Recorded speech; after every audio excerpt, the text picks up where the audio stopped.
Charlie Reid from the Proclaimers, it's terrific to speak to you. Tell me how the name the Proclaimers actually came about. The reason we chose the name was partly to show to kind of get across the way that we put our music over in a strong way. But there was a secondary reason in that at the time when we started the band, we were both claiming unemployment benefit, and we didn't want to let the people on the unemployment benefit know that we were out doing gigs. So we didn't go out as the Reid brothers, but in our naivety we thought it would be a problem because we would be making money at the gigs. As we got so few gigs and we never really made any money, it wouldn't have made a difference, I suppose. But yeah, we wanted a name to put the Dole people off, and we wanted a name that indicated that we put the music across in a strong way, which Proclaimers seemed the most appropriate title. I mean, in those days, if you were on the Dole, what were you both setting out to be? The sum total of our ambition was to get off the Dole and start making money just playing music. You know, that was it. We had no ambition higher than that. And so the fact that we ended up getting a level of commercial success and have had the longevity that we've had, we never envisaged that would happen. It was simply a way of getting off the Dole and doing something that we wanted to do. You've become the ABBA of Scotland, really, haven't you, where you divide the population. Some of them hold you in extremely high esteem and some of them kind of cringe when identifying Scotland with the Proclaimers.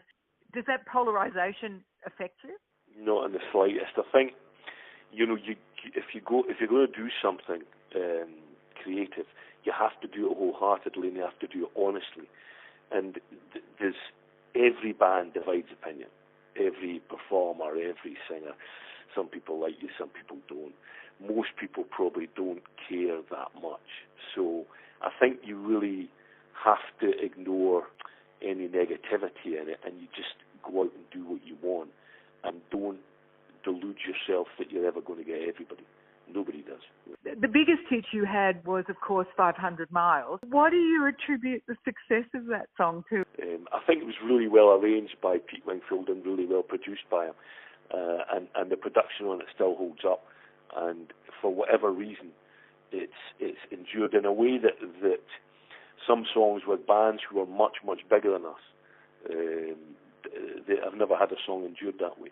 And the song is now, I think, it's not only way bigger than the Proclaimers, it really has taken on a life of its own. I've heard your music described as a collision of pop, folk, new wave and punk. Would you agree with that? I think so, yeah. I think that's probably pretty accurate. It reflects the music that we liked, I suppose, you know, and grew up with and have been influenced by. And I like simple songs, and I like, be it folk or country or reggae or whatever. I think the 3 minute song done right is what has always got me, and I get it, I understand it, and hopefully we do our own version of it. You know. Lovely chatting to you, Charlie. All the best. Thanks very much for the interview. Bye. Bye-bye.